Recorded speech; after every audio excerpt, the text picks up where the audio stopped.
저는 신태용이고요. 그다음에 인공지능학과에 지금 교수로 있습니다.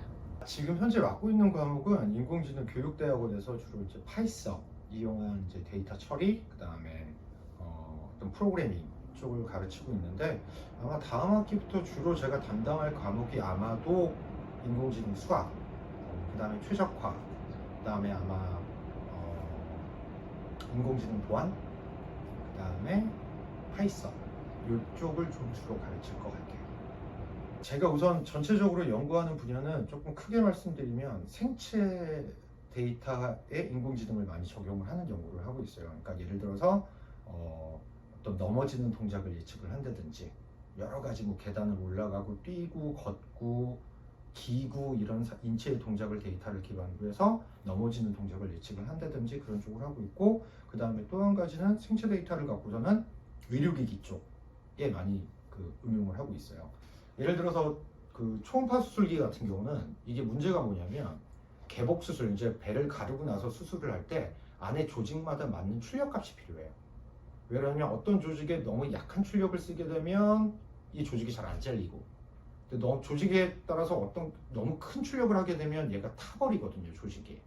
그래서 이제 거기에 맞게 출력을 조정을 해야 되는데, 지금 현재는 거의 다 매뉴얼, 그러니까 수동으로 하고 있거든요. 그래서 초음파 수술기 끝단에다가 아주 작은 센서를 달아서 조직에 닿자마자 그 조직이 어떤 조직인지 인공지능이 판별하고 거기에 맞는 출력을 피드백 받게 해주는 연구를 하고 있었고, 그리고 가장 최근에 하는 연구는 수술용 내비게이션이라고 해서 마치 진짜 자동차 내비게이션처럼 사람 몸에 어떤 수술 도구가 지나가는 길들을 보여주는 수술 방법이 있어요. 그래서 그 방법에서 정말 중요한 거는 CT나 MRI 영상이랑 실제 영상이랑 두 개를 정확히 정합시키는 게 제일 포인트인데, 이 과정에서 이제 인공지능, 특히 오토 머신러닝 방법을 적용을 해서 지금 연구를 하고 있습니다. 우선은 뭐 버티라는 얘기밖에 해줄 수 없는 게 너무 안타까워요. 이게 아마 본인들은 아직 모를 거예요. 지금 어떤 상황인지를 한 번도 경험해 보지 못했으니까. 근데 분명히 초등학교, 중학교, 고등학교에서 대학교는 분명히 분위기가 다르거든요. 그리고 많은 게 달라지고 많은 게 변화하고, 이게 자유로운 것도 생기지만 그 자유 뒤에 자기가 반드시 해야 될 책임 같은 것도 따라요. 고등학교 때랑 완전히 달라요. 그런데 이게 혼자서 감당할 수 있는 부분이 분명히 있고, 그 다음에 분명히 선배가 조금 같이 감당해줘야 될 부분도 있고, 그 다음에 동기들이 서로 나눠줄 부분도 분명히 있거든요. 근데 지금 코로나라는 이 특별한 상황이고, 또 저희는 신설과다기가 보니까 아마 그런 게 좀 많이 부족할 거예요. 그래서 본인들이 지금 얼마나 힘든지 잘 모를 텐데 생각보다 되게 어려운 상황이에요. 근데 그걸 잘 버텨냈으면 좋겠어요. 그 얘기밖에 못해서 너무 안타깝죠. 네.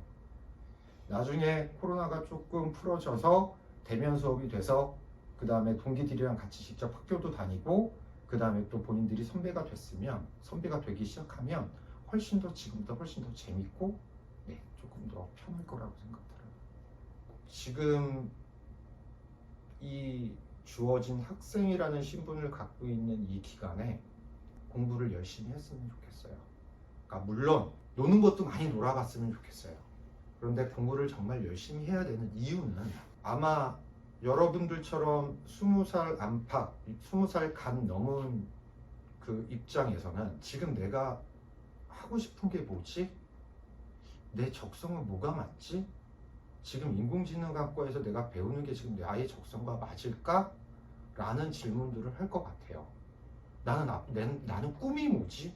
난 앞으로 뭐를 해서 나는 돈을 벌어 먹고 살아야 되지? 그럼 돈은 빼더라도 난 앞으로 뭘 해야 내가 즐겁게 살 수 있을까? 라는 질문들을 본인들한테 막 할 것 같고, 그 다음에 아직 답은 못 찾을 것 같아요.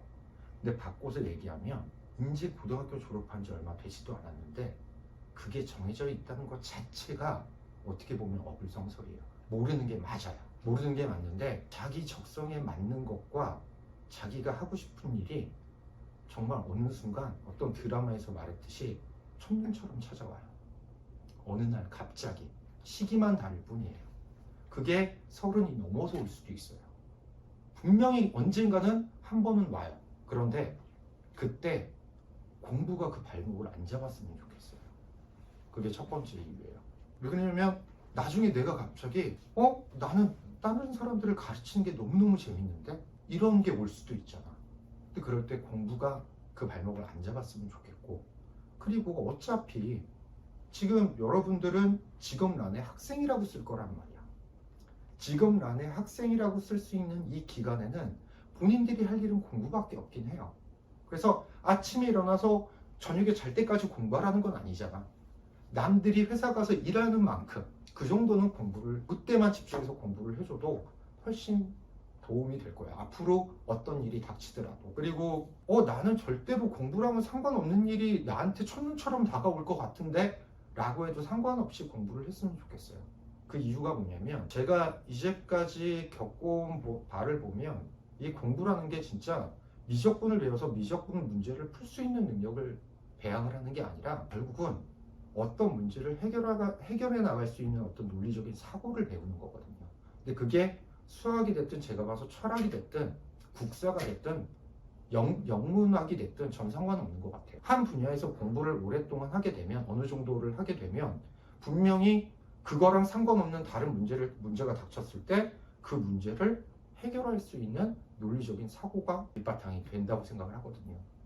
그래서 나는 공부랑 상관없는 일을 하고 싶을 것 같은데? 라는 생각하지 말고 본인들이 나중에 하다못해 아이돌이 갑자기 하고 싶더라도 공부를 많이 한 사람과 적게 한 사람의 차이는 저는 분명히 있다고 생각을 하거든요. 약간 빗대서 얘기하면 요즘 뜨는 인공지능 분야 중에 메타러닝이라고 있어요. 메타러닝은 인공지능 자체가 내가 어떻게 학습을 해야 될지 학습을 하는 거예요. 그냥 너는 이거 학습해 라고 원래는 컴퓨터한테 명령을 시키면 지가 원래 학습을 했는데, 메타러닝은 그 윗단계에서 이 인공지능이 이런 문제를 해결해야 되는데 도대체 어떻게 학습을 하면 제대로 학습을 할 수 있을까? 라고 하는 거예요. 되게 똑똑한 인공지능인 거지. 그래서 여러분들도 나중에 무슨 일을 하건 현재 주어진 시간에 어차피 공부를 해야 될 시간에 공부를 조금 많이 해놓으면 나중에 무슨 일을 하던 그 메타 학습처럼 훨씬 더 빠르고 논리적으로 문제를 해결해 나갈 수 있을 거라고 생각해요. 좀 말이 길어졌지만 이게 제가 재학생, 입학생 상관없이 제가 인생 선배로서 인생 후배한테 꼭 한번 해주고 싶은 얘기예요. 분명히 도움이 돼요. 어떤 방법이라도 도움이 돼요.